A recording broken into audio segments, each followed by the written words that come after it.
Hello and welcome to another video. This is the 5th episode of the story, in which a favorite blonde trains like Saitama and becomes incredibly powerful. He becomes so powerful that he finds every fight boring. Let's see how Naruto survives the ninja world in his own unique way. This story is from Brown Phantom. Please support him, her. Please like and subscribe to show your support. Let's get the show started.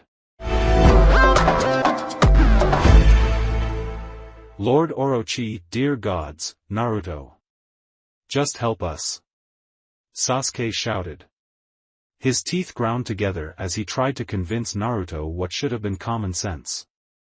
There doesn't need to be a reason for everything. A friend is asking you to do something, so do it. Naruto rolled his eyes. Yes, I know.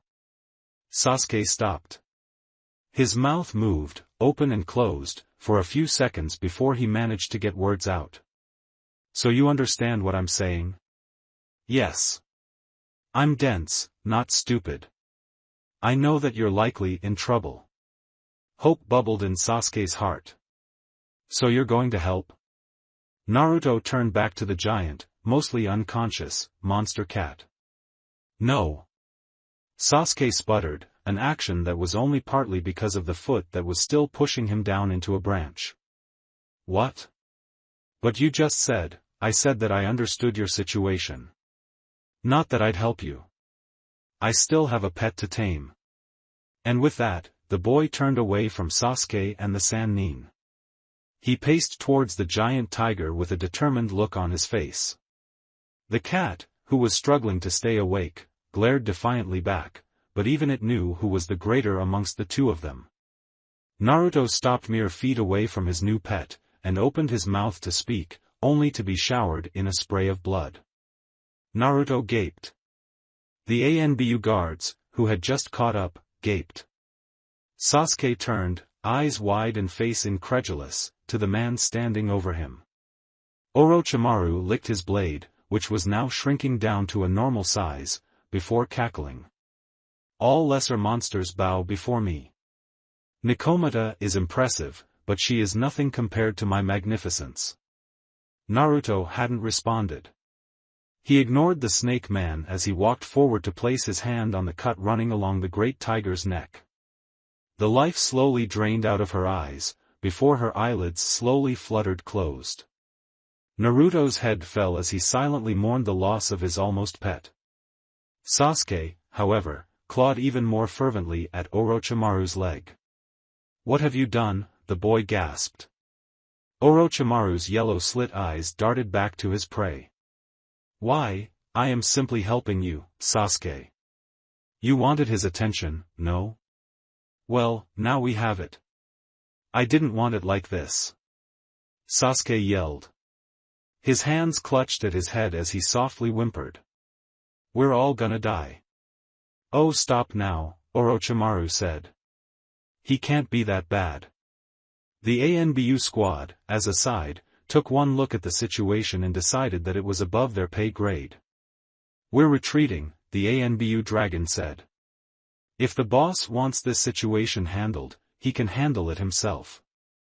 The three ANBU squads then promptly used the teleportation technique to blur away. The clearing then fell into a silence, from which no living creature dared to make a sound. This silent vigil continued for several minutes before, finally, someone got fed up. That someone was Orochimaru. So are we just going to stand here or, mine? Pardon me? Orochimaru asked. He stared at the blonde boy who even now didn't deign to turn to him. Instead, he had his arm outstretched and his finger pointed at the king of monsters. Mine, the boy repeated. You took my pet away from me, so you are going to be the replacement. I beg your pardon, was all Orochimaru got out before the boy simply appeared beside him. The king of monsters had less than a millisecond to understand what was going on before a swung fist sent him careening through several trees and halfway across the forest. Sasuke stared in horror at the blank fury on the boy's face. Mine, Naruto repeated, before jumping off in pursuit of the legendary ninja. Sakura's head was spinning. Her entire body ached from her place beneath broken tree debris, and she had a headache that sent her entire skull throbbing. But she was alive. She was still breathing. She hadn't the concentration to catch the tree branch that was flung at her. Her mind was dazed from when the snake Sannin first broke her hold on the branch.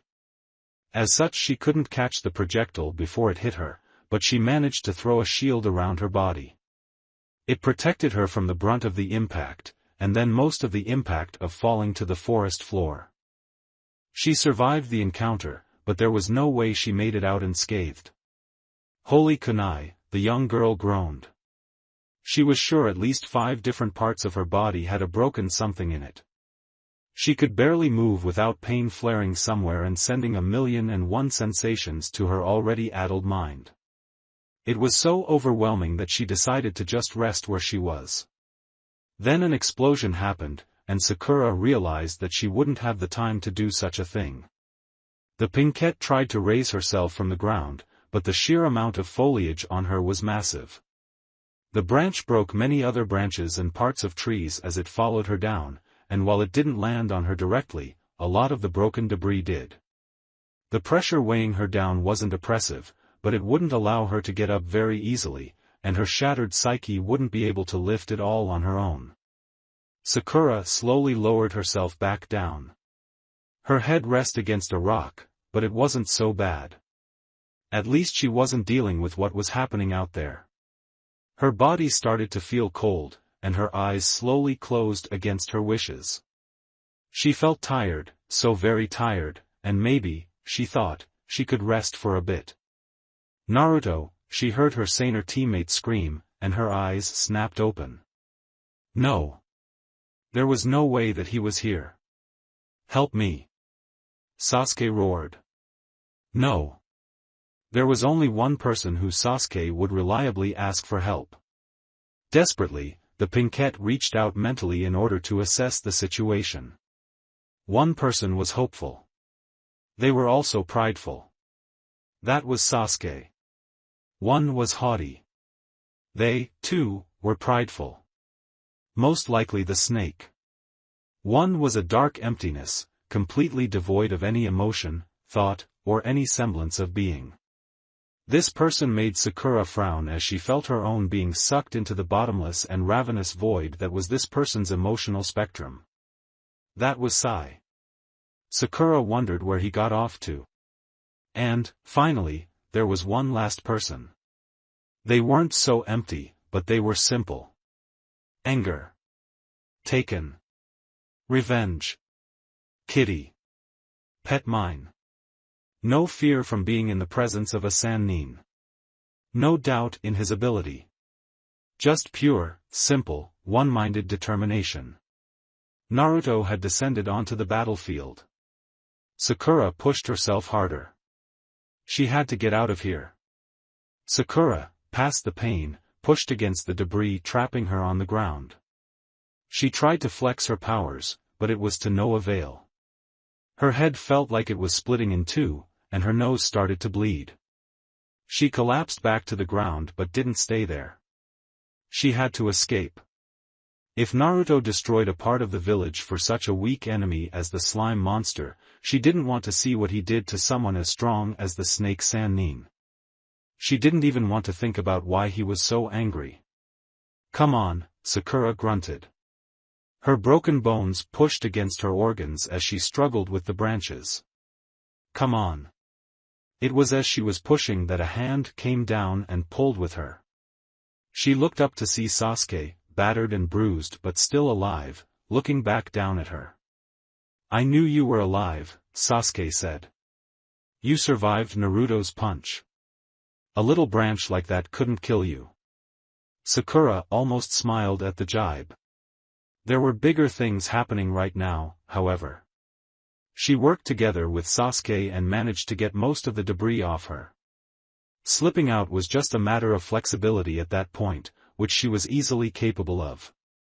Sasuke wasted no time in slipping her arm over his shoulder, before helping her limp off in the opposite direction of where she sensed Naruto go. I know you could sense them.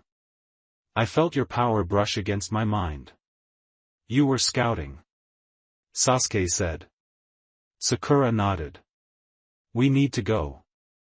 Naruto is pissed and I don't want to be in the same part of the world he's in when he explodes. Sakura nodded. Together the two limped away to what they hoped was the outskirts of the Forest of Death. Screw the Chunin exams. Better to live to gain the title another day. Lord Hokage, an ANBU member, screamed. Here, scream is a relative term, because ANBU members were never frantic. Rather, the ANBU spoke slightly louder than usual, a fact that drew Hiruzen's attention immediately. What is wrong, Ferret? The Hokage asked. He set down his pen and sat up in his chair. A part of his mind realized that this was one of the soldiers that he sent to watch Naruto, but the urgent tone overrode that concern. The snake Sannin Orochimaru has been sighted in the Forest of Death, sir. The ANBU, for all his training, seemed to shake. He has been engaged by Genin Naruto Uzumaki and, wait, Hiruzen said. He had bolted out of his chair at the mention of his wayward student, but something stopped him. He slowly set down his staff and returned to his seat. Repeat that. Ferret hesitated. He didn't like the look in his leader's eye. He repeated himself anyway. The snake Sannin Orochimaru has been SI, no, Hiruzen said. He had a hand massaging his temple now. I got that part. What about after it? He has engaged Genin Naruto Uzumaki, there, Hiruzen said. That part. He engaged Naruto. The ANBU stuttered. Why yes, sir. Hiruzen sighed. He let his head fall into his hands as he let the words rattle around in the ANBU's head. He gave Ferret a whole minute to dissect his own words, then another to prepare himself for the disappointment. So do you understand? Understand what, sir? And then his head fell back into his hands. The old ninja rubbed at his temples before reaching for his pipe. He didn't know that it was going to be one of those days, but he supposed that it was his fault for not suspecting. Orochimaru is in the forest, Hiruzen said. His voice was level as he said it. Yes, sir. And so is Naruto. That is correct, sir. And you saw fit to come inform me, why exactly? Because we need someone to take care of the traitorous Sannin, the ANBU reported. There is no one strong enough in the village besides you. And, run by me who is in the jungle again? The ANBU, once more, hesitated. He could sense the ire in the Hokage's mannerisms. Orochimaru. And?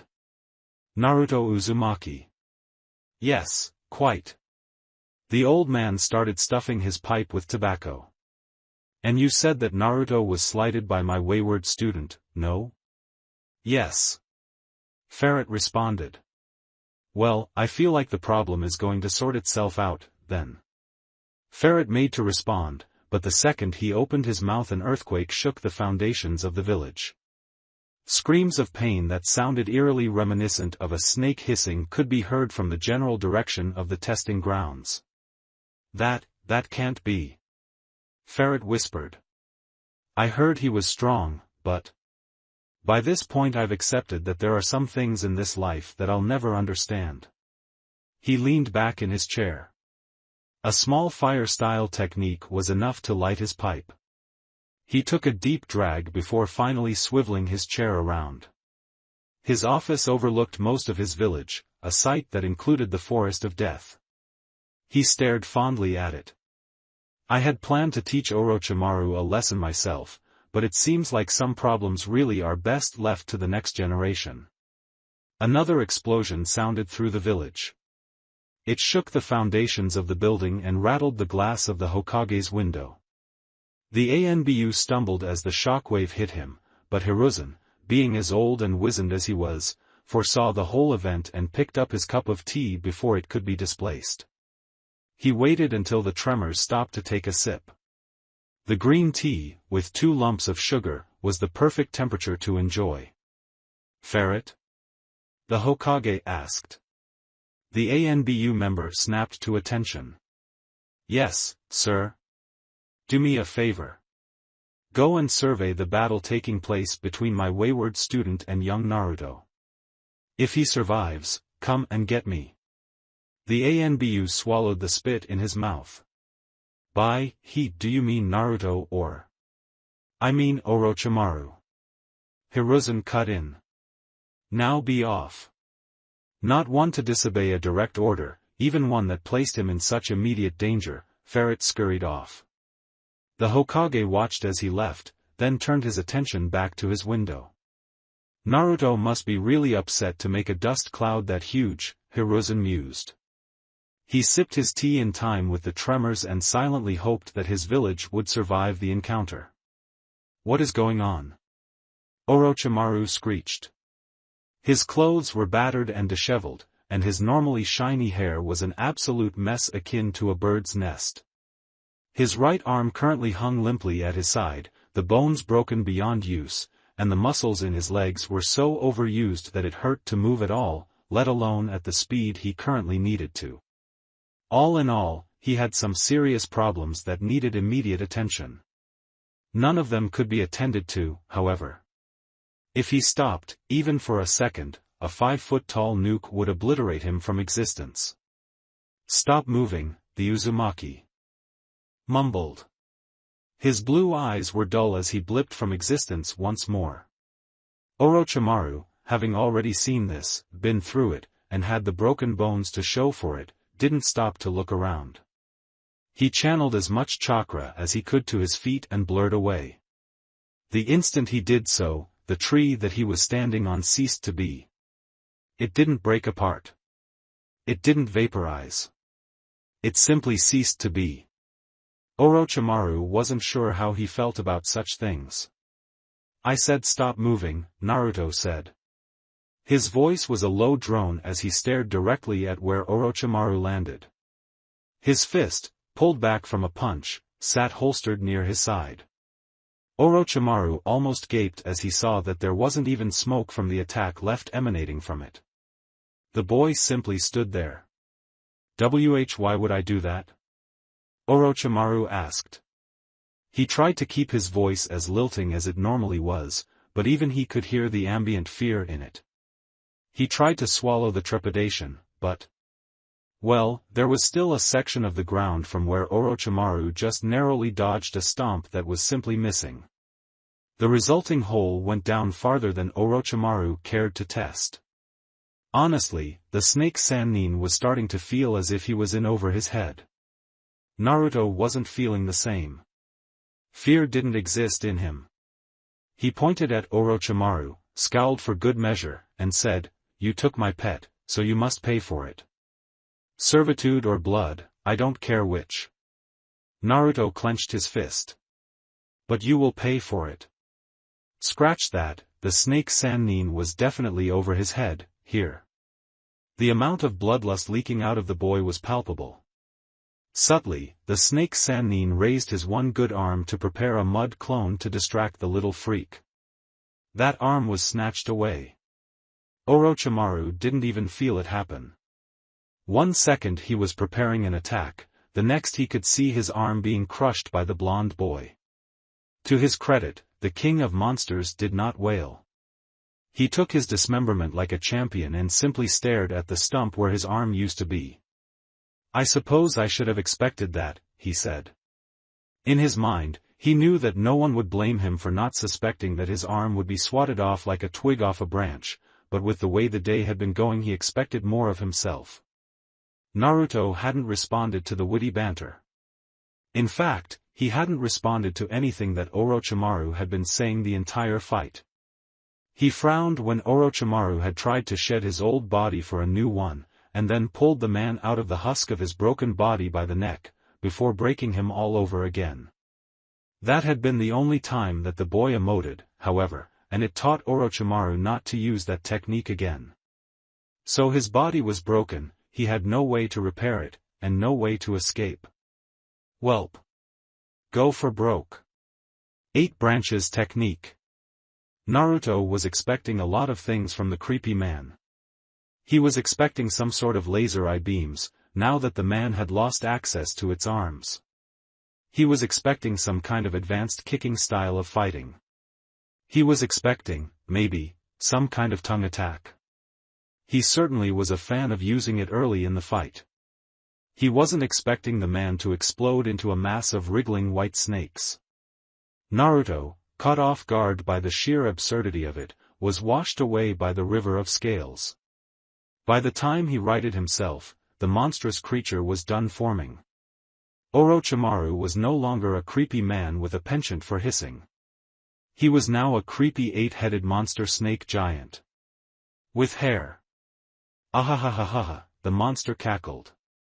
It spoke from all 8 of its heads, creating an odd surround sound effect. Fool! You have pushed me to use my true form. Nothing can defeat me as I am now.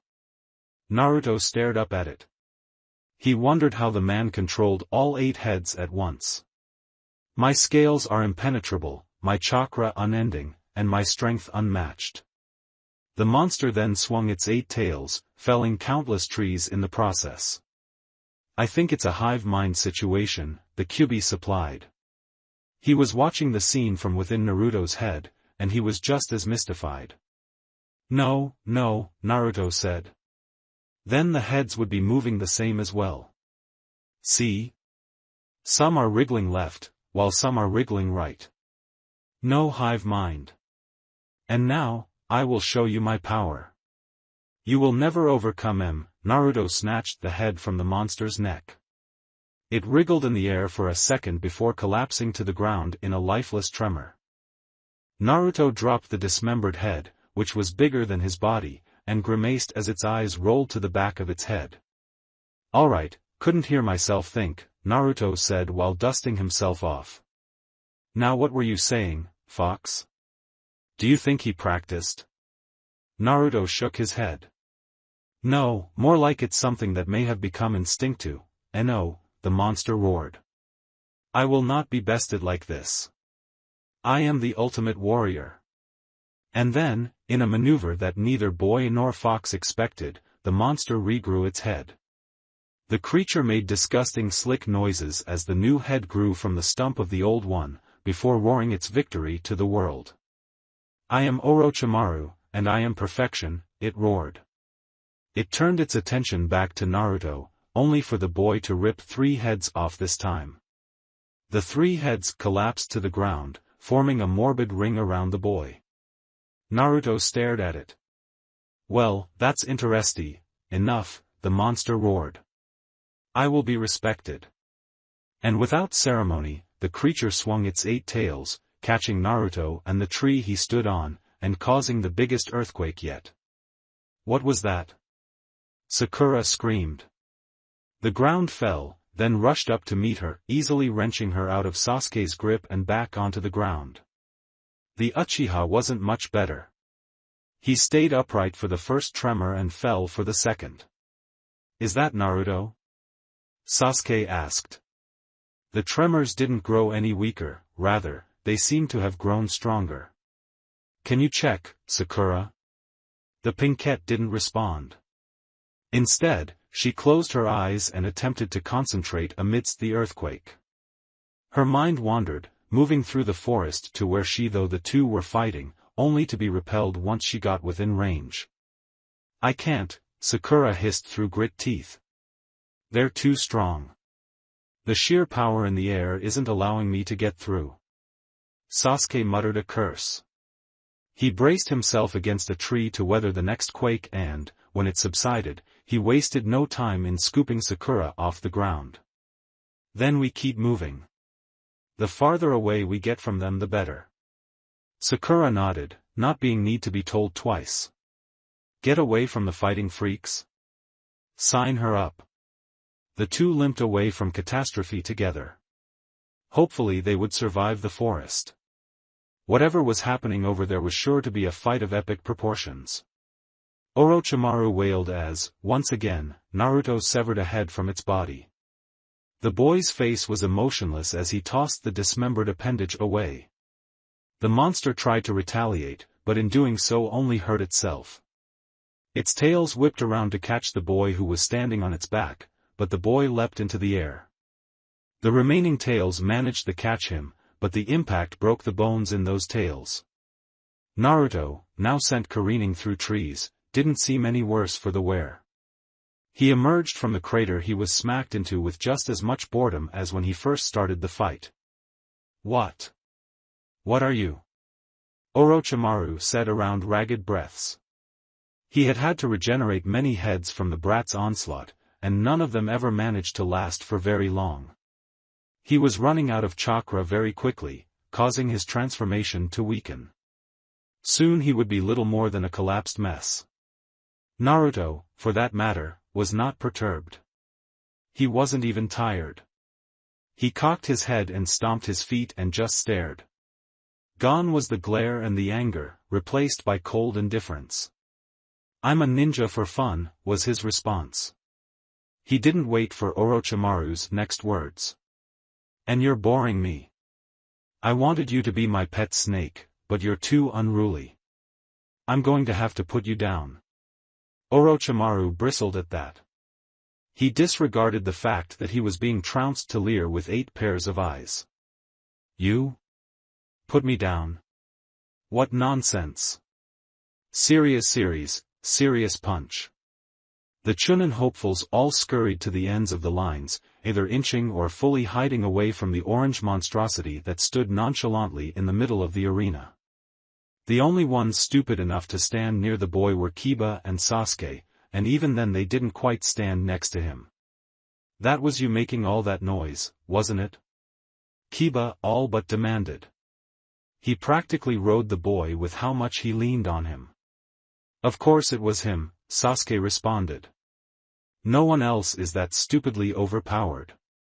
The rest of Naruto's class just stared at them. Hinata was trying to inch closer, but she was rebuffed by Shino. "Are you going to confess?" the bug boy asked. "No." "Then leave him be." Naruto, amongst all this, was trying his hardest to ignore everyone. Orochimaru had been an interesting fight. Not the most exciting, that honor belonged to Guy, but an interesting fight anyway.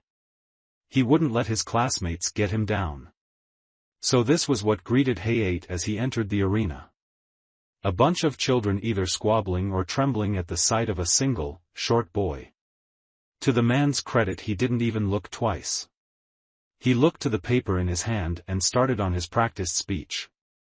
After several moments of starting, stopping, and starting over again, he just tossed the script and ad-libbed, "Too many children made it through the death forest," he said. "I'm not sure how, with the localized earthquakes, but you did. In order to even the odds, we decided to do a preliminary tournament. You win if you don't die." The Chunin hopefuls glanced at the orange beast. His face was as passive as theirs were fearful. First round is Genin Naruto Uzumaki versus Genin Aiko Yamanaka. And just like that, Naruto's face fell. In terms of looks, she hadn't changed much at all, at least to Naruto.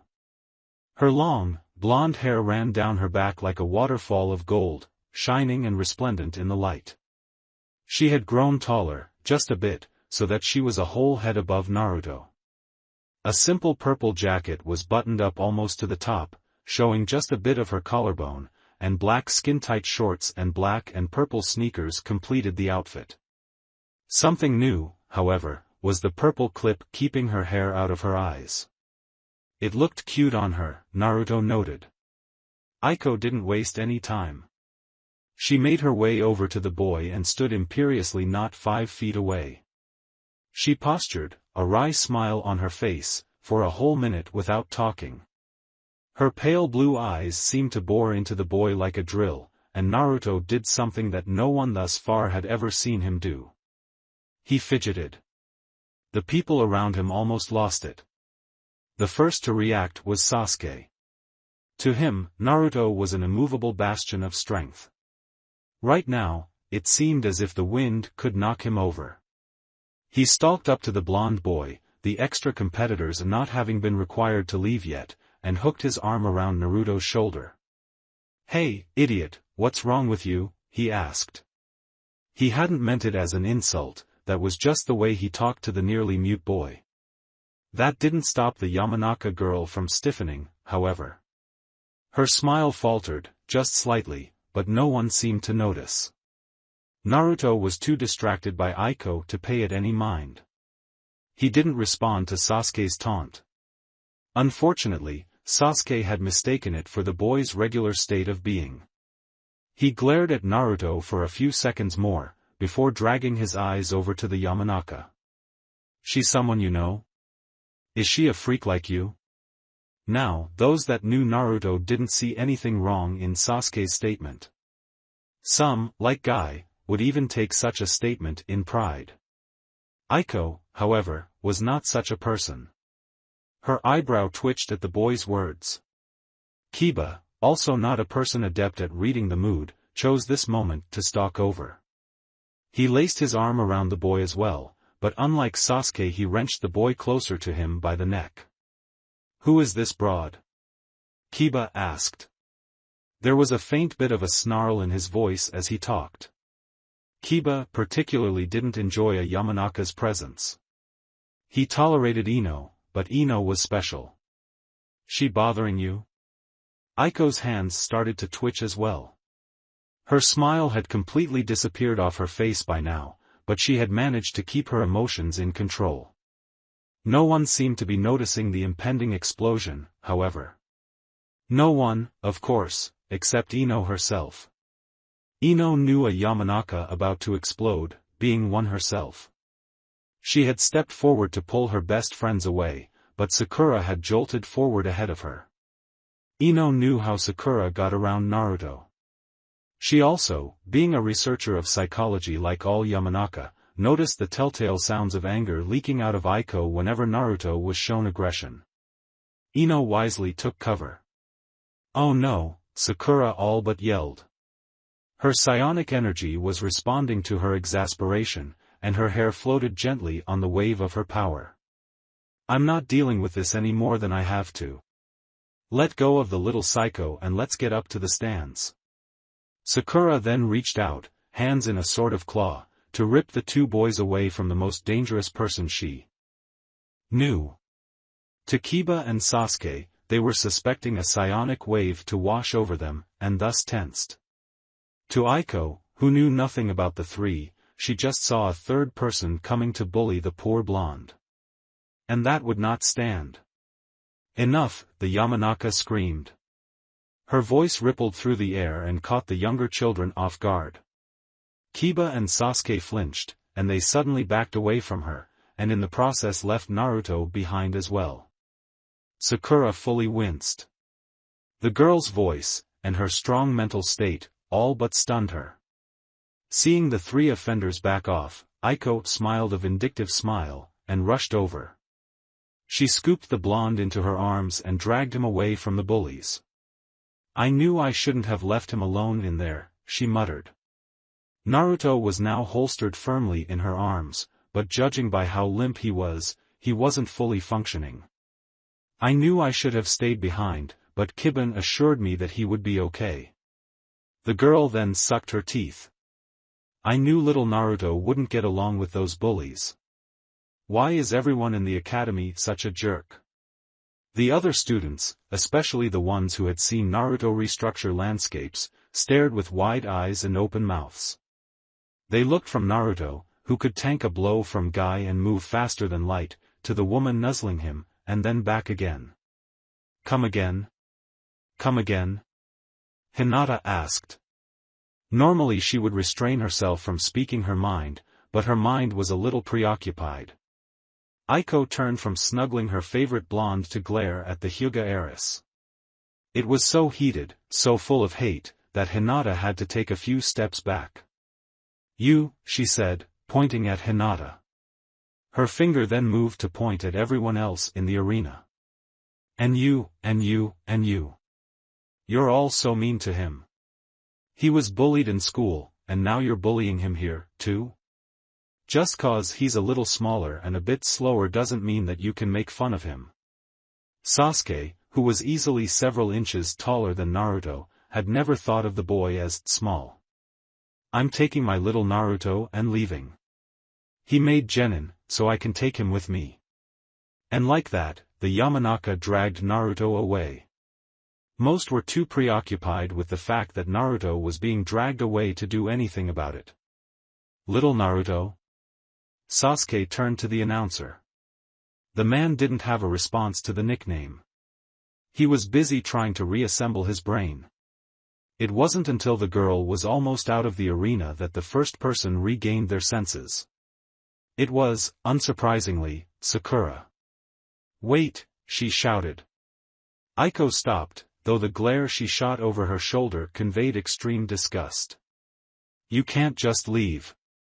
We have a tournament to finish." "I don't care about the tournament," Aiko said with a huff. She squeezed Naruto deeper into her chest. "I got my little guy back, so I don't need anything else." "But," Sasuke stammered. "What about him? Don't you care about his opinion?" That seemed to take some air out of her sails. She shifted Naruto and held him by his whiskered cheeks. "Do you want to keep fighting, Naruto?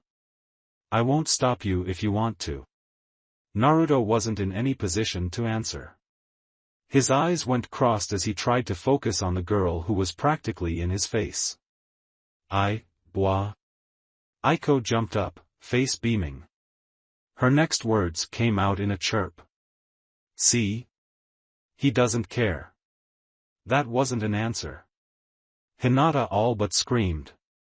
Aiko's heated glare fell back on the heiress. "I think I would know the best about my little Naruto. He doesn't want to fight in this big, stupid tournament. Look at him. He's still a runt." Once again, the entire stadium looked to the orange nuke that was being manhandled by a 14-year-old girl. Yeah, he was a bit on the short side, but that didn't excuse the mountain-destroying power held within. Aiko didn't seem to notice their confusion. She hammered on as if the entire stadium wasn't against her. "He's done so well getting this far, but he doesn't have to go any farther. I have no idea how he survived until this point, but I won't allow you all to bully him any longer." "Us? Bully him?" Kiba said, his voice higher than normal. "Girl, are you insane?" Aiko pouted. "No, I'm not. People like you bullied him before and you've been doing it now. I've seen enough." "But," Sasuke tried to say, but he was cut off. "I'm tired of your excuses." Anger had finally overwhelmed the girl. Her voice repelled even the most stalwart of thought. And all were left bare before the Yamanaka's anger. "I'm taking little Naruto, and that's that." And without wasting a second, the girl stalked out of the arena and back into the tower proper. Those remaining were left wide-eyed as they watched her saunter away. "So. Hey-8 mumbled. "What do I do about the first round?" "The nerve," Aiko muttered. She had been grumbling since she left the arena. Naruto was still caught in her headlock, and didn't have anything to say, so he was silent as he was dragged along. "First, they separate us, without even asking my opinion. Then they don't put me on a team with Kiban, and then, when I finally see you again after years, they bully you? In front of my face?" The Yamanaka grunted. "The nerve." Naruto couldn't say anything. His mind was currently muddled. It was a fact that the Kyuubi didn't miss. "Naruto? Naruto, are you okay?" "It's Aiko." Naruto responded. He would usually respond to the fox in his mind, but that part of him wasn't working at the moment. Aiko, however, didn't know that. She heard Naruto's soft-spoken words and cooed. She ushered the boy in front of her and pinched at his cheeks again. "Yes, little Naruto. It's me. It's big sister Aiko." Something in Naruto melted at that. The Kyuubi felt the influx of emotions from the boy and nearly gagged. "Boy, what's wrong? What's going on?" "It's Aiko." Naruto responded, and this time he did it in his head. It did nothing to mask the unashamed joy Naruto had felt, or the unbridled relief he felt at hearing her voice again. That's Aiko? That's the girl you've been obsessed with? Naruto wasn't focused on the fox's words, however. He heard them but was immediately distracted by Aiko's words. He hadn't exactly listened to them either, but he heard them. I'm taking you away from those bad men. You're going to come meet my team, and I'll even let you meet my sensei. How does that sound? Truthfully, Naruto didn't care. But this was Aiko. So he nodded his head and let her guide him by the hand. Back in the arena, pandemonium had broken loose. What do you mean he's gone? Holy log, holy log, holy log. It's okay. It's going to be okay. Sasuke turned to Sakura. He opened his mouth. Sakura glared at him. He closed it. I'm not sure what's going on, she said, her words straining out through grit teeth. But I just saw a girl intimidate an entire room of people, then drag off a human natural disaster. I'm going to need some time to meditate on it. The Esper then walked away. She wasn't very content with the new dose of insanity. Sasuke turned to the one other person he could stand, only to see him exploding. Who the hell was that broad? Kiba yelled. He was rampaging, tearing up dirt and exam entrance alike. Who the hell is she to just come in here and take my buddy like that? Sasuke turned from him as well. It was a long shot, but the Uchiha had to dig into his reserve pool of acquaintances. For once he wasn't disappointed. He took one look at Ino to see her staring right back at him. Onyx's eyes met pale green for exactly 1 second before Ino sauntered her way over. Like what you see, Broody? She asked, her selfsame teasing smirk on her face. Sasuke scoffed but couldn't keep the smile from his face. I see you haven't changed, Ino. How is the ninja life treating you? Ino huffed. Her hands were soon holstered on her hips in true Yamanaka fashion. Oh, you know. Same old, same old. Doing stupid menial chores. We got, like, one C-rank mission and we didn't even get into anything interesting on it. She then took on a look Sasuke could only describe as vindictive. Nothing like what you guys were doing. I heard that you saw Naruto on one of your missions. Sasuke, at the mention of the wave mission, shuddered. His eyes got this look as he stared off into the distance. Ino didn't need words to understand what was going on. He did something stupid, didn't he? Sasuke nodded. There was only one person that they could be talking about. She didn't need to drop Naruto's name. Speaking of which, Sasuke said. What's happening with him? That girl was part of your clan, right? Who is she? Here Ino hesitated, something that Sasuke had never seen her do. Ino, even when wrong, went about everything with confidence. He let her take a moment to compose herself, a moment which Ino seemed to spend thinking. It took her a minute, but she finally started speaking. Sasuke, have you ever had a prodigy in your clan? The image of Itachi came to mind. Sasuke's fists clenched as he remembered the endless praises that were lauded on his older brother. Yes, he muttered. Ino noticed Sasuke's discomfort but knew better than to comment on it. She shouldered on. Well, Aiko Yamanaka is one such prodigy. Ino walked ahead. The contestants were dismissed while the higher-ups debated on what to do. Sasuke followed without a word. Did you know that, in addition to our mind techniques, that Yamanaka ninja have to learn psychology? He didn't know that. Sasuke chose to grunt in response. Yeah. Most people don't. It's kind of an obscure thing amongst the clans. The Akimichi are established cooks, the Nara rear deer, the Inazuka are veterinarians, and the Yamanaka study the mind. Ino shrugged. It helps us not go crazy when we're not on missions. That it also helps with our ninja arts isn't so bad. Sasuke nodded, letting Ino continue her rant. Well, amongst the Yamanaka, Aiko seems to be the most predisposed to it. Without using ninja arts, she's able to predict a person's mood, personality, mannerisms, even what they're going to do or say next. She's a truly fearsome ninja, and an excellent Yamanaka. The only reason she isn't Chunin already is because her sensei wanted to make sure that she was ready. Sasuke frowned. What? But that's impossible. Did you not just hear her call Naruto a runt? She thinks he's a child. Her ability can't be all that good if she can't read the power just underneath that ugly orange clothing. To be fair, he is a child. We all are. Sasuke grunted. You don't get to be a child anymore once you wipe a mountain off the face of the earth. Ino chuckled. Maybe so. But he is a child and she was right in that he's quite a bit shorter than us.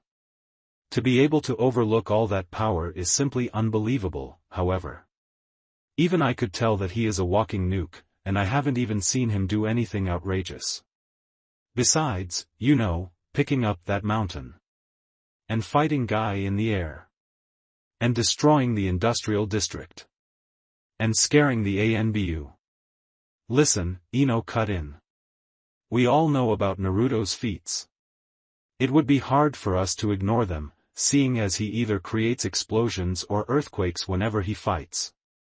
Then how does she ignore it? She's the psychology prodigy. Even she must have noticed how disbelieving we were of her behavior. Well. Ino said, and there returned to hesitation. For all of her prodigious ability. Aiko is a bit of an idiot. What? Sasuke's tone was dull. She's an idiot. A blockhead. A dunce. She's a bona fide idiot, and only when it comes to one person. Sasuke stopped walking. Ino turned to him. No. Yes, she muttered. All of her intellect and fearsome ability goes out the window whenever she talks about Naruto. Aiko cooed. In her hand was a pair of chopsticks that were nearly bending under the weight of the noodles they were holding. Say, ah. Naruto, sat in his chair and bibbed up as he was, couldn't resist. He didn't say anything, but he obediently opened his mouth. The noodles were stuffed in there without a second to waste, and the boy set to chewing. He had to finish before Aiko could scoop up some more ramen, or she would complain. This is embarrassing, boy. The Kyuubi was not amused with what was going on, and he wasn't shy about voicing his displeasure. You're a being of nigh unstoppable power. You should not be being fed like some sort of infant. Naruto didn't respond. He swallowed the beef ramen noodles, that were frankly delicious, and prepared himself for the next scoopful. When Aiko joyously brought up another serving, he opened his mouth before she could prompt him to. The unabashed joy on her face sent warmth shuddering through Naruto, and for the first time in a while the boy felt vulnerable. Honestly, the fox couldn't tell what was going on. The rest of the afternoon went as such, and soon the two were done with their meal. Aiko dabbed at Naruto's face to remove any excess broth, and Naruto, seemingly paralyzed, could do nothing but sit there and take it.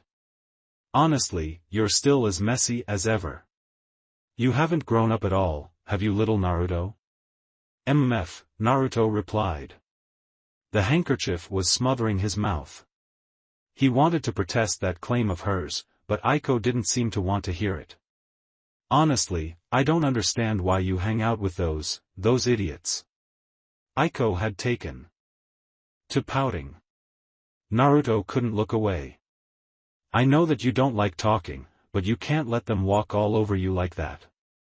Tucci, the owner of Ichiraku Ramen and the person serving them, had to take a moment. He had almost dropped his cooking tools upon hearing that someone could walk over Naruto, and the sheer absurdity of it all made him stop. He turned, aged eyes looking for deceit. Upon finding none, he needed to take yet another moment to collect himself. That he had someone so hopelessly deluded in his establishment was an event that he wasn't going to just let roll by. Might I interest you in, and then the sharpest, most dangerous eyes he'd ever seen snapped to him. Predatory and bestial, they seemed to take him apart on a fundamental level, leaving nothing behind. I don't know what suddenly crawled up your ass and laid an idea there, but I would stop you right now. Aiko's voice was cold, almost glacial. I don't want your deal to con me out of my money, and I don't want your sympathy either. I don't need a lesson on anything, nor am I some simple girl. I can take fine enough care of myself, Gramps. Tucci, to his credit, didn't flinch. He pulled back, re-examined his approach, and then continued. I see, my apologies, he said. He turned back to the batch of ramen he was making, and the girl turned back to doting over the boy. So she wasn't a deluded fool, just a fool for Naruto. Understandable, he supposed. But anyway, Aiko cooed, and she seemed to have already forgotten the conversation that had just occurred. You gotta learn to stand up for yourself, little Naruto. Several ninja stopped their commute upon hearing Naruto's name. They were a squad of Chunin, led by a Jonin, and all of them knew of their strengths and weaknesses. They knew they were no match for Guy, one of the strongest ninja in the village, and as such weren't even in the same weight class as Naruto. To hear someone earnestly tell such a powerful entity that they had to stand up more was honestly unbelievable. They took one look at the girl, noted her appearance, then continued down the street. Hey, the Jonin said once they were out of earshot. Avoid her. Such depravity shouldn't be mingled with. His subordinates made no move to contradict him. Back with the children, Naruto was being led by the hand once more. Aiko was more or less dragging the boy at this point, and Naruto wasn't looking to resist. How much longer are we to be debased like this? The fox asked. Naruto didn't have an answer. Find her, the Hokage said. His voice was level, but the obscene amount of chakra bleeding into the air suggested a much more sinister temperament. Find her and find him and bring them both here right now. The ANBU shuffled uncomfortably as they attempted to weather their leader's wrath. One, reluctantly, stepped forward. If I may pose a solution, the scared boar ANBU said. He withered when the Hokage cast his glare on him but continued anyway. We could just disqualify them? The aged leader's eyes narrowed, and the ANBU shrunk back even more. In the end, however, the old man relented, and settled back in his seat. The oppressive aura hadn't dissipated, but it did lessen somewhat. Aiko Yamanaka is a prodigy that must not be overlooked. Her participation in the exam is a boon that would show off our prowess across the entire elemental continent. She must be included. The ANBU in the room bristled, most of them already knowing of Aiko's talent. But more than that, the Hokage continued. Naruto must participate. His power is unrivaled and should dispute all attempts at aggression from both major and minor powers. The ANBU in the room nodded vehemently. All of them knew of Naruto's unrelenting power. But even more than that. The Hokage said, a shadow casting over his face. The ANBU stilled, knowing the tone in their leader's voice. He must participate because I told him to, and mountain-destroying power or not, he will not disobey his grandfather's orders.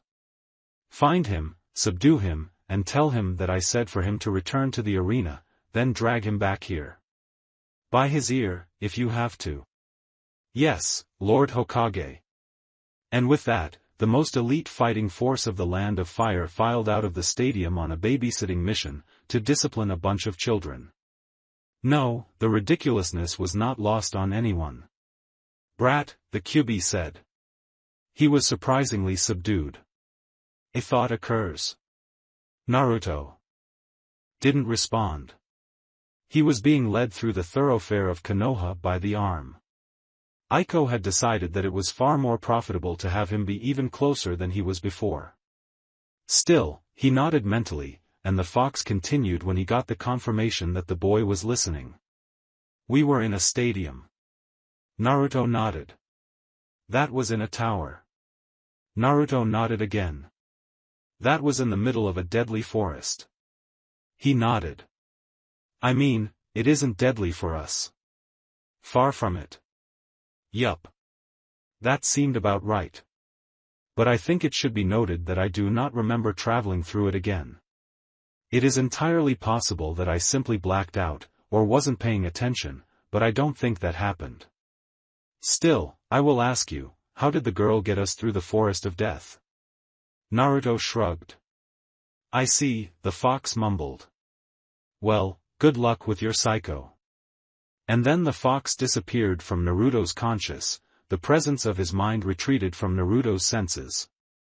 Rather than make any indication, he looked at the girl who even now looked simply radiant. She had a smile on her face that stretched from ear to ear as she talked a mile a minute. The topics ranged from her time as genin, to what she ate yesterday, to problems with Kiban and back again. Naruto paid attention to none of that, only paying the basest of attention to the melodic tone of her voice. Being so close to her, he could note the faint scent of her shampoo, and he decided that, then and there, wildflowers weren't so bad. So I made a mistake, she said, her brow furrowed. The frown on her face definitely didn't belong there, Naruto thought, and he would do whatever he could to remove it. My team is back in the tower. We actually walked right past them when we stormed out. She was the one who stormed out. He was dragged along in her rampage. But that's okay. Kiban's team didn't make it this year, and we're going to visit him instead. We could cheer him up for failing the exam. Naruto decided that he didn't want to visit Kiban. He wasn't sure why, but he wanted Aiko as far away from the dog boy as possible. He dug in his heels, and for once Aiko's unstoppable charge was stilled. Violently, actually. Aiko nearly collapsed as her adorable little underclassman suddenly became as immovable as the earth itself. Her whole body jerked as she attempted to keep walking, and the boy she was all but attached to had stopped. What's wrong, little Naruto? We're going to see Kiban. No, Naruto said. I don't want to. Aiko pouted again.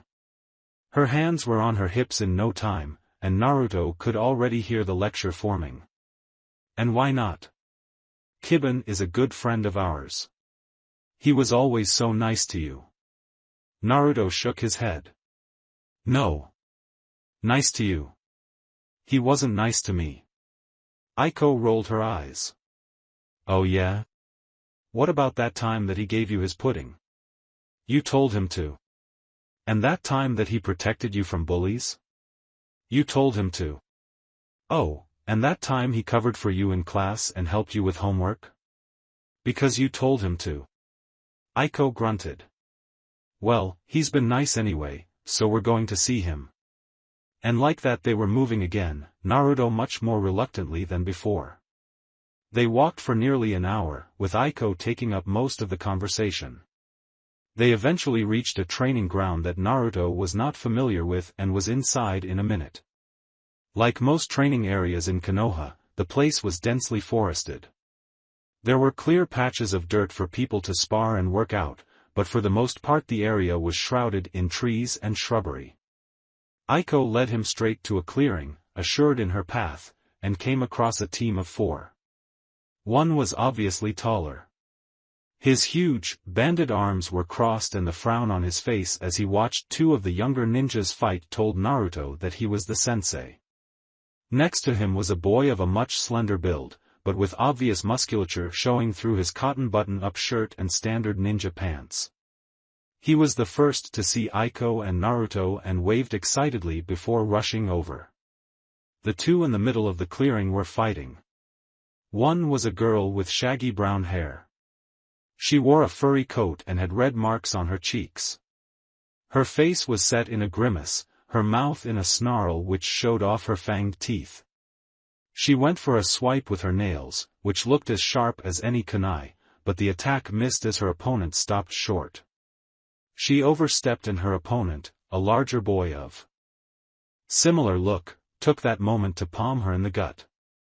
The girl went down, howling all the way, while the boy that had beaten her turned to Aiko with a sneer.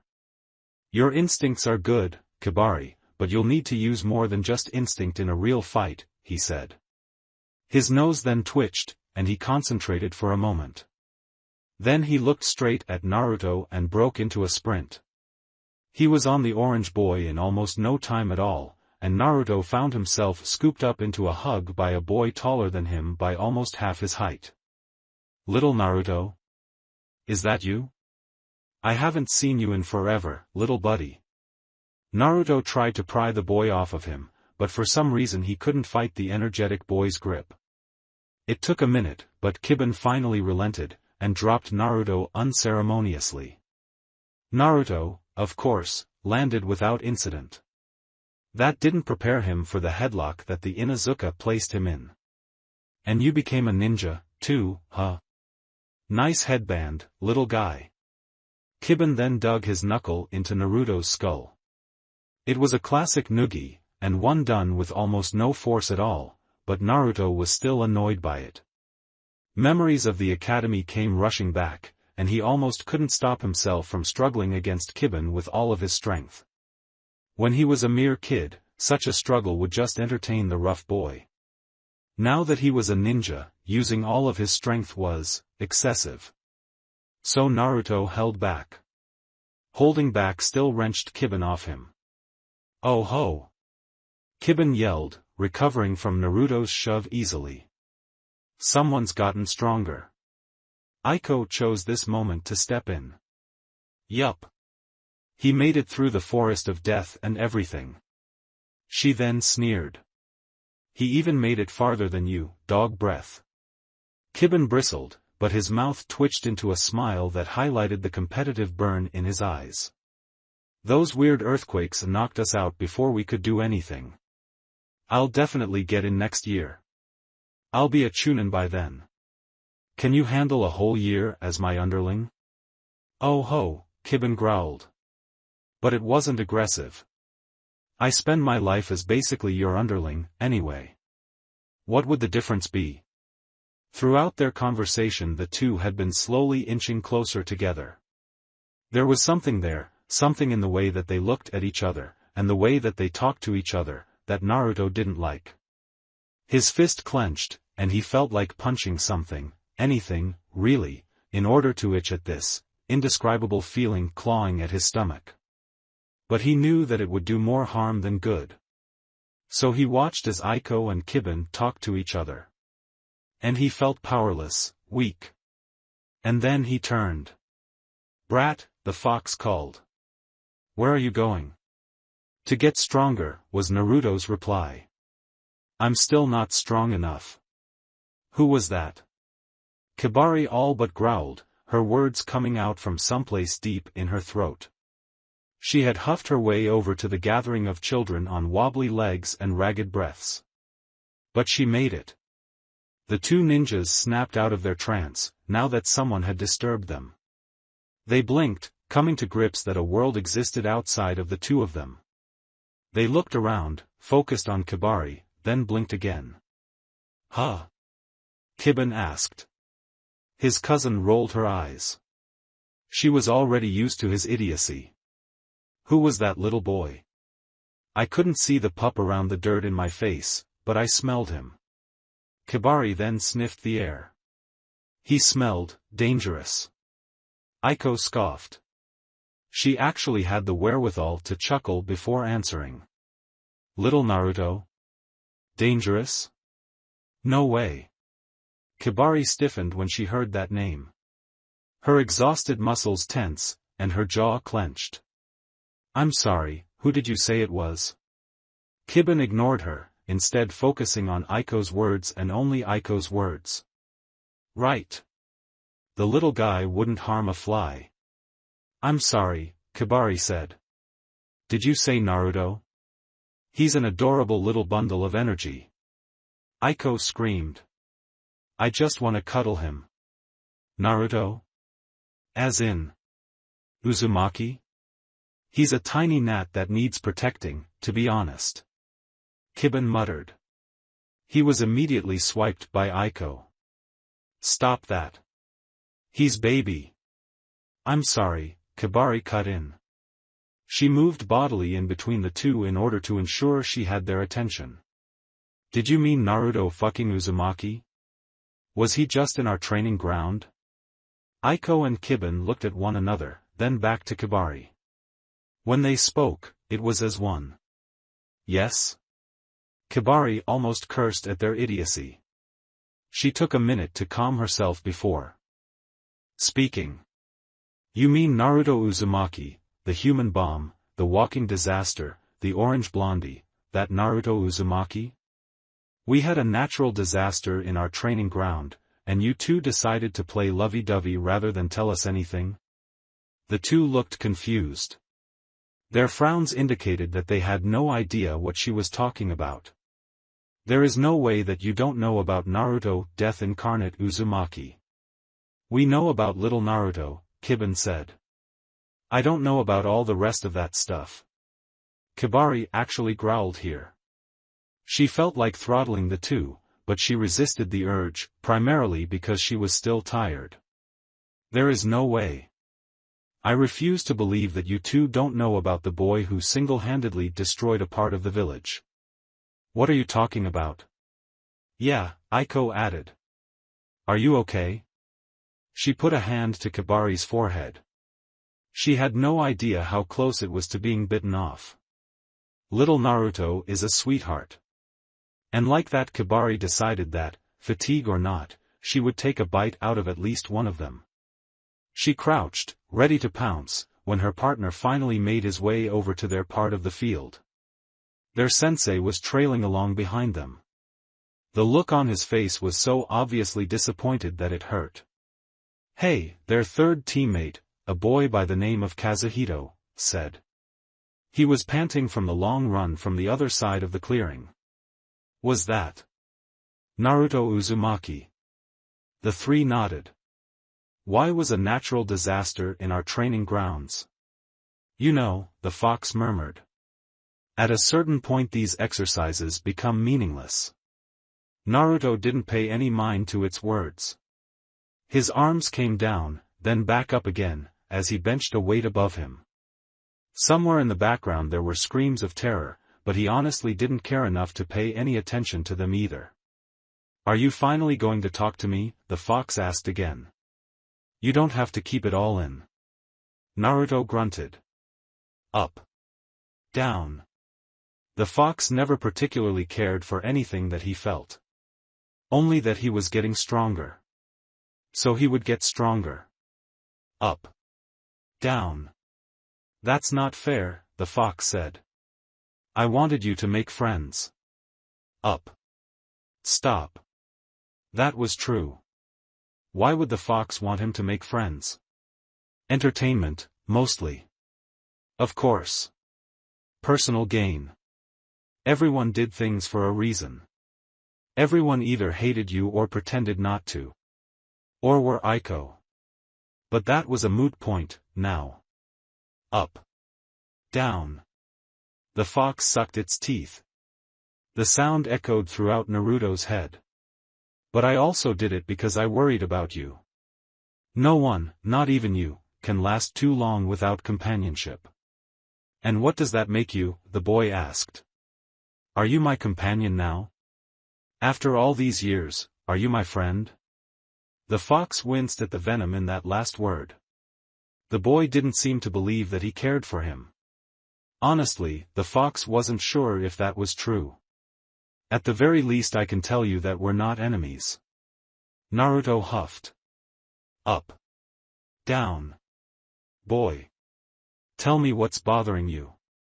Naruto didn't. He pushed the weight off him and walked away. Next exercise. The village hidden in the clouds collectively screamed as the mountain their village was on came crashing back down to the ground.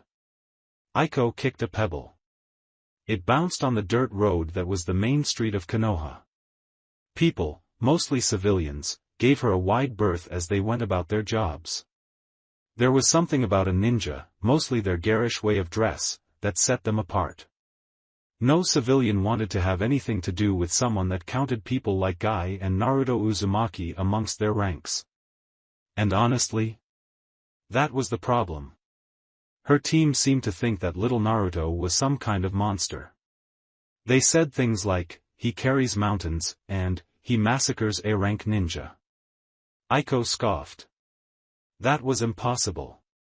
She knew little Naruto better than anyone, and the little guy could barely do a push-up the last time she saw him. Granted, the last time that she saw him was years ago, but people don't change that much in that amount of time, surely. She certainly hadn't. These thoughts plagued her as she walked through the thoroughfare. Civilians gave her dirty looks, ninja usually took to the roofs, but she didn't care. She was too preoccupied with her thoughts to think on anything else. Eventually she came across the ramen shop that Naruto had dragged her to earlier. Her nose scrunched when she looked at it. Honestly, Naruto shouldn't have been eating at such an unhealthy establishment, but it was his celebratory dinner. She couldn't keep him from it. She made to walk away with a huff after seeing he wasn't there, when a voice wafted out from under the flaps. "You haven't seen him either, have you, Mr. Tucci?" the girl asked. "Okay, that's fine. Just let me know if he comes back here."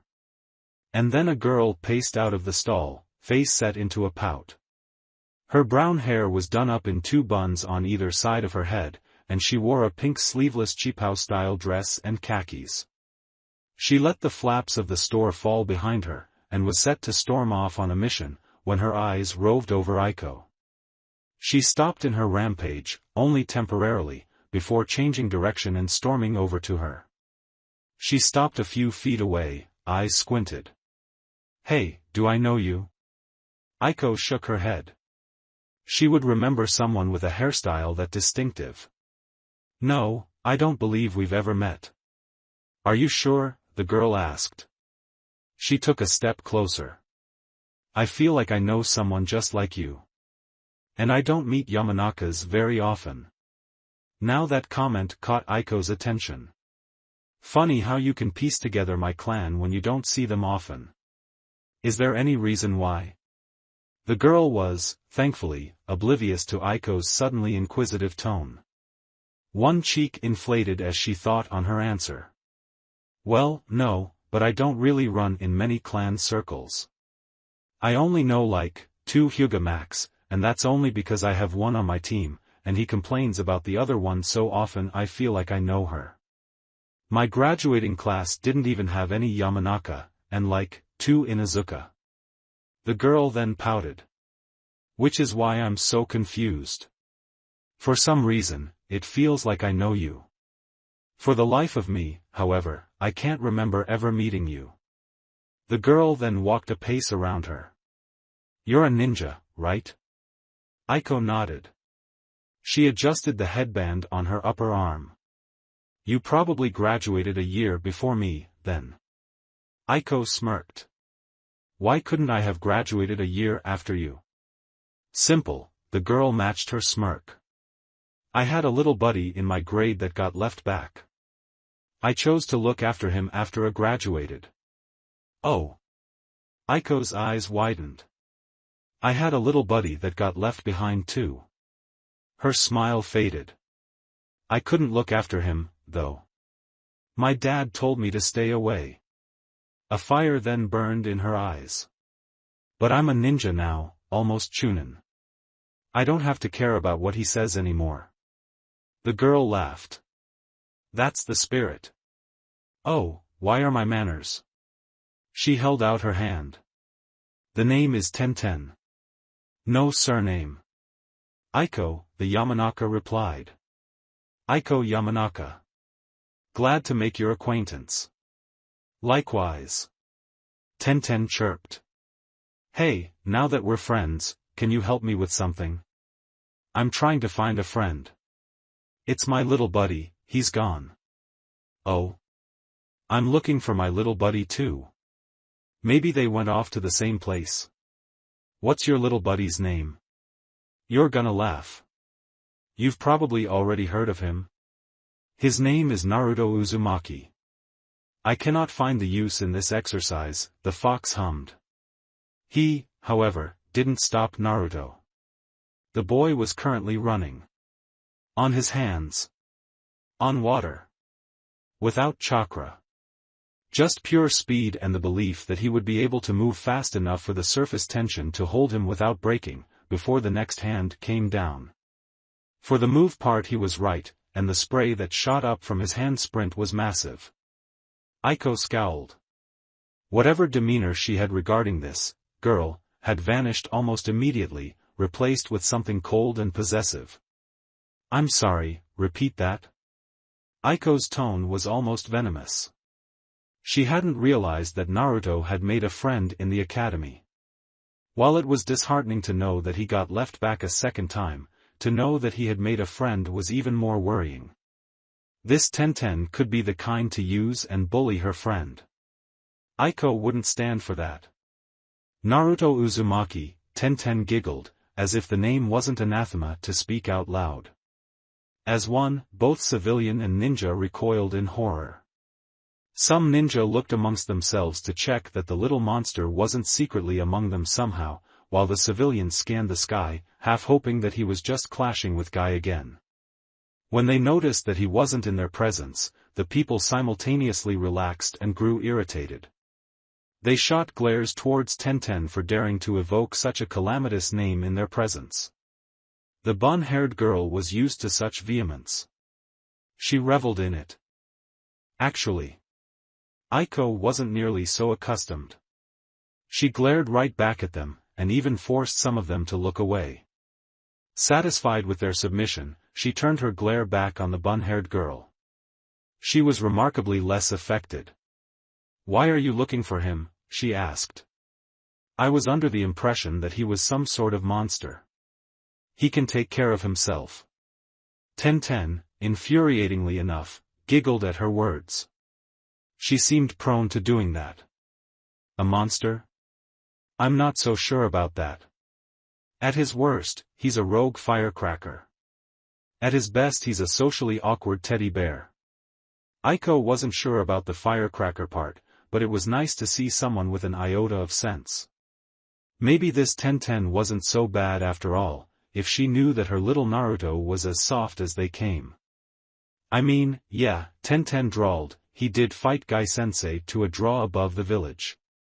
Aiko froze as the words came out of her mouth. "And yeah, he did pick up the Hokage monument a couple of times." Well, that was just ridiculous. "But if you don't give him a reason to be mad, then he won't blow up on you." I mean, he had only ever destroyed the industrial district. Every other district is fine. "That's enough," the Yamanaka screamed, finally full of the blasphemies that were lauded on her. She pouted, directing all her anger at the girl before her. "I'm tired of you people talking about little Naruto like this." She pointed imperiously at Aiko. "I challenge you to a duel." Tenten stared, her mouth hanging slightly open. She looked around, checking to see if this girl was serious, before turning back to the blonde. She pointed to herself, as if to clarify if it was truly her that the girl was challenging. When Aiko nodded, Tenten had to take a moment. "Oh, okay then." She then walked away, prompting Aiko to follow. "I know this sweet training ground. It's almost never used. We can duel there." Naruto touched down in Konoha, his feet tapping softly on the ground. He was capable of finesse, he just never had any use for it. There was no need for intricate skill or subtlety when you could annihilate an entire landscape, after all. "Are you done sulking?" the fox asked. Naruto rolled his eyes. He stripped off his orange jacket before taking a look around. He wasn't used to this particular area of Konoha. The trees around him were sparse, most barely out of their sapling stage. The ground was beaten down, making the dirt soft and level. He was in a clearing of some kind, with no trees for a good distance, perfect for training or picnicking. Ninjas led varied lives. "Good spot to train," Naruto muttered. He patted down his black shirt, allowing the heat to evaporate from between his clothing. He dropped to the floor, ready to do his push-ups, when the fox spoke again. "No. You're not doing this anymore. Naruto stopped. He tilted his head, and the fox understood that he was confused. You're not doing this anymore. We're talking. Naruto starting doing his push-ups. Naruto. Stop. His push-ups increased in pace. The fox sighed. Perhaps I should approach this a different way. Naruto, can you PL? The fox paused. He tried to continue, but it sounded as if the words physically wounded him to say. He gagged on the words several times before he finally got them out. Can you PL? Ugh, can you please tell me what's wrong? Naruto looked up. Mentally he was focusing on his inner demon, but physically it seemed as if he was looking off into the horizon. He thought on the fox's words for several seconds, carefully keeping his thoughts silent, before coming to a conclusion. He opening his mouth to speak, and then was distracted by an explosion not too far away from where he was. He jumped up, immediately alarmed. What's that? An explosion. What were you about to say? We need to go check it out. No. We don't. What were you going to say? Naruto took off in the direction of the blast. Fucking hell, boy. It only took one bound for Naruto to reach the sound of the commotion. What he found was a surprise. Stop dodging, you bitch. Tenten frowned. Her oversized Fuma shuriken dangled off the tip of her fingers from where she just managed to abort the throw. No? She then dodged out the way of the weapons thrown her way. They were her own, recycled by the lacerated Aiko Yamanaka. The blonde tumbled after her throw, snatched a kunai off the ground, and then tossed it. When Tenten deflected it with a twirl of her shuriken, Aiko flipped through hand seals. Mind capture technique. Dance of steel. And like that, the myriad of weapons that lie scattered throughout the field rose from the ground and homed in on the poor girl. Aiko was forced to abandon her technique in order to prevent herself from being impaled. Still, the weapons pierced her skin, cutting her outfit to pieces and shedding more blood. Naruto looked to Tenten. She looked little more than confused and none worse for the wear. I thought you didn't know much about the Yamanaka, Aiko said around gasps of breath. Tenten nodded. I don't. I'm not going to let you complete whatever technique you were trying though. My team is full of physical powerhouses like you wouldn't believe. I've learned not to stop them before they get started. Besides Naruto, I don't think anyone in the village can stand up to them in hand-to-hand. Stop saying that. Aiko roared, and like that the battle continued. Aiko went through hand seals once more, only to stop on a different one than the ones she had been using. Tenten twitched her fingers, and the weapons zoomed towards the blonde girl once more, only for a dome of rock and ground to spring up around her. The weapons embedded themselves in the dome, but did not penetrate. Phooey, Tenten pouted. That's no fun. Still, I'm no stranger to busting through defenses, either. She then pulled out several explosive tags. She wrapped them around the hilt of her kunai and tossed them. They sailed fast and true, and would have burrowed into the rock dome, before exploding, had a black and orange blur not jumped in front of them. Naruto? Tenten gasped. There you are. Hi, Tenten, Naruto muttered. The explosive tags burned in his hands. Where have you been? Tenten asked. We've been looking everywhere for you. Naruto shrugged. The tags continued to tick down. Are you okay? You're not hurt anywhere, are you? Truthfully, Naruto couldn't remember the last time he was seriously hurt. He shook his head. Oh, that's good. I'm glad. Naruto nodded. He opened his mouth to respond, then exploded. Tenten looked on, the light in her eyes never dimming. By the time the smoke cleared, there was a blast cone all around the boy's body, but no injuries on the boy beyond the tattered remains of his clothing. Naruto gave a cursory glance at himself to make sure that nothing inappropriate was showing. Upon seeing that he was fine, he turned his old friend. "We need to talk." Aiko was not having a good day.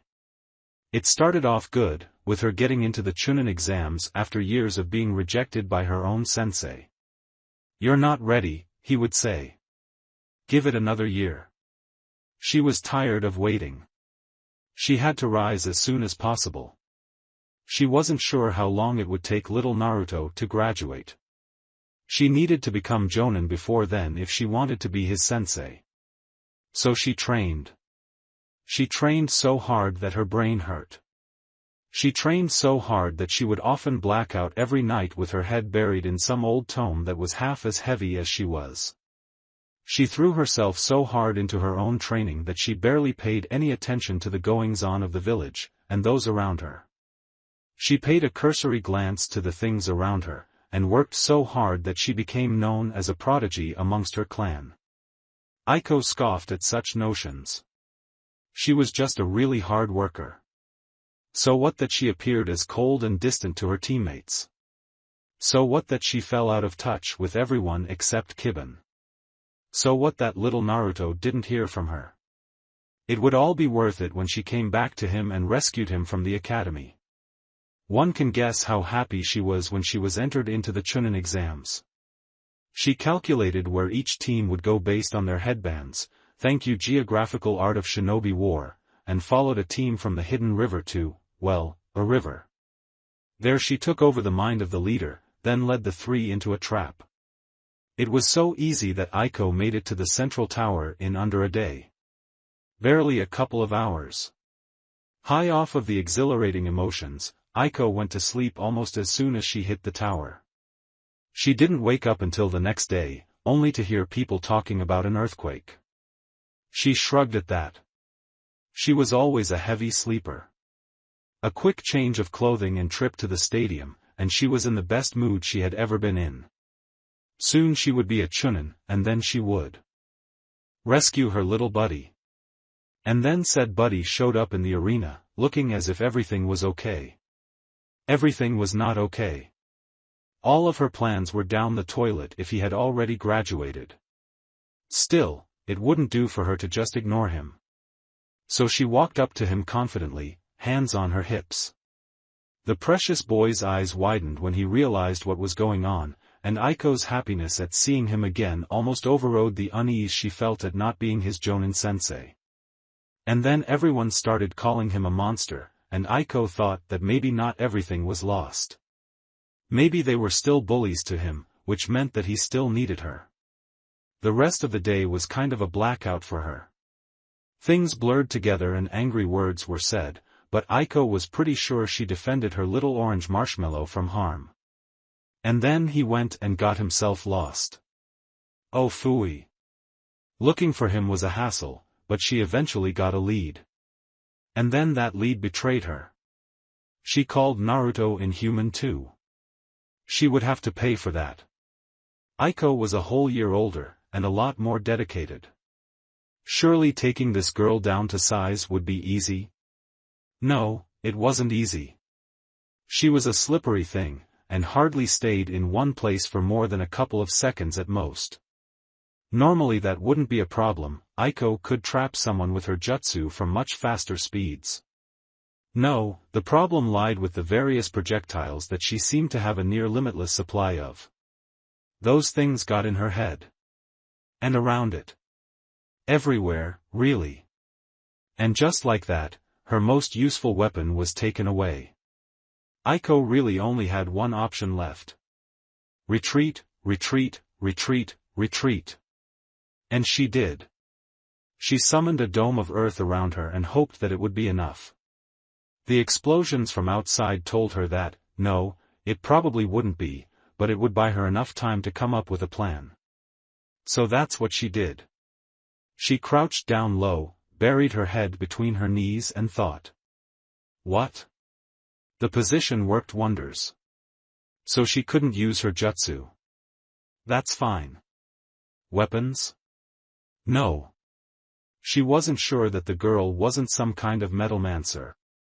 Hand to hand?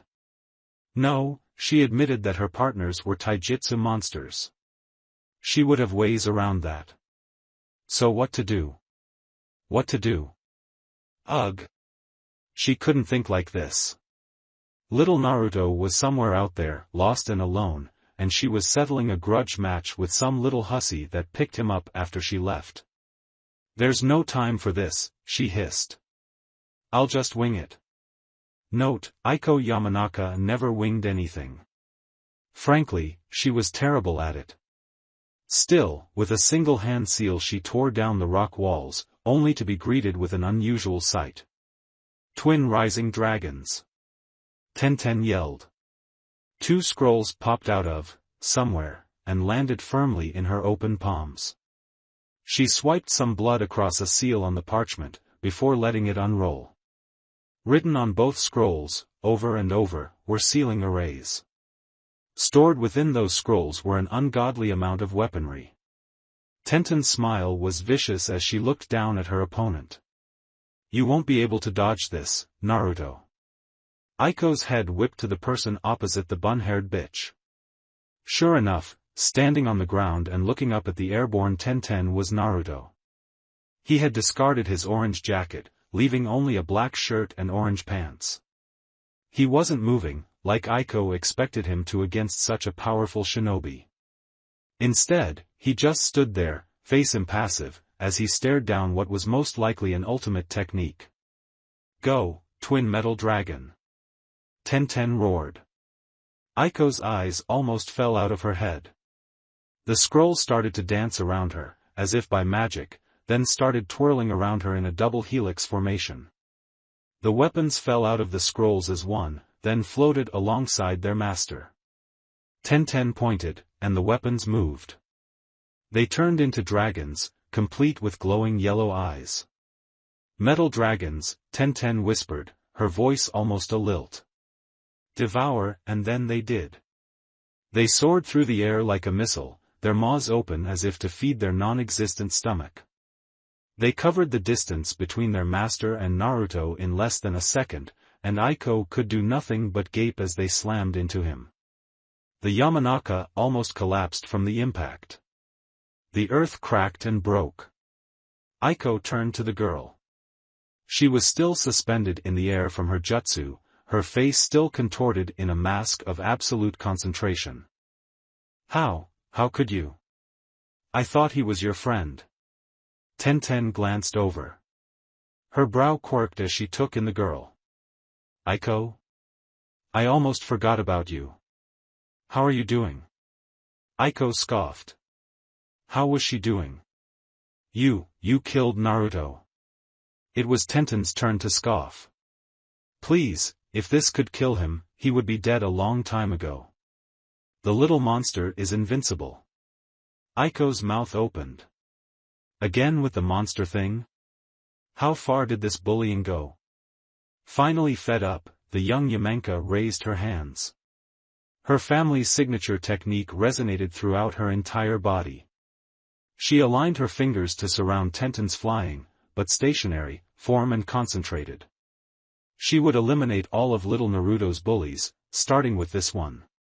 The chakra whirled around her body, before focusing into her hands, and Aiko was entirely ready to fire it, when another quake traveled through the training ground.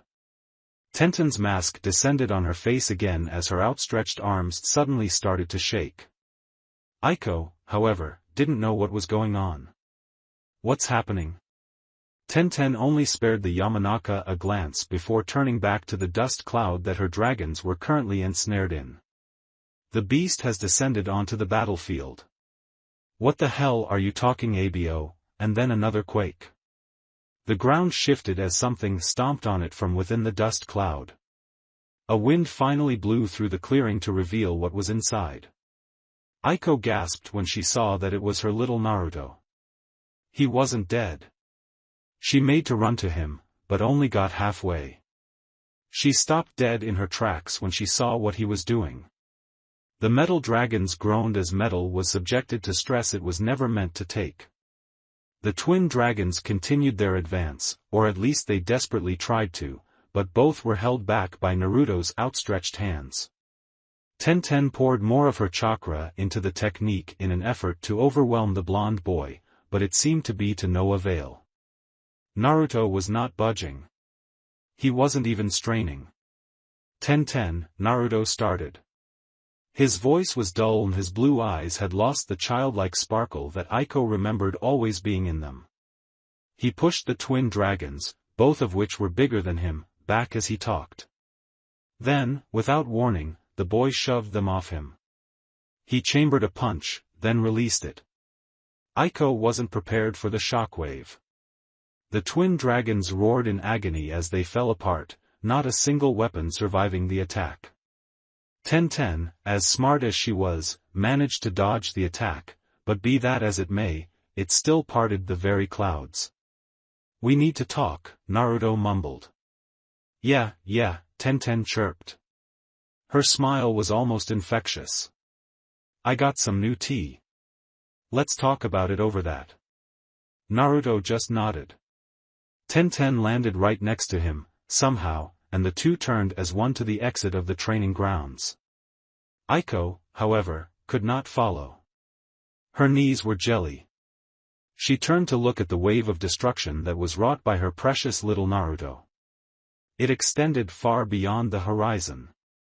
Thanks for watching. If you enjoyed this video, smash that like button and subscribe for more content. Support the original author by clicking their profile link in the pinned comment of the first video of this series. They deserve the love. Want early access and exclusive content? Join my Patreon community, link below. Your support fuels these videos. Drop a comment with your thoughts, and I'll catch you in the next video. Stay entertained, stay safe.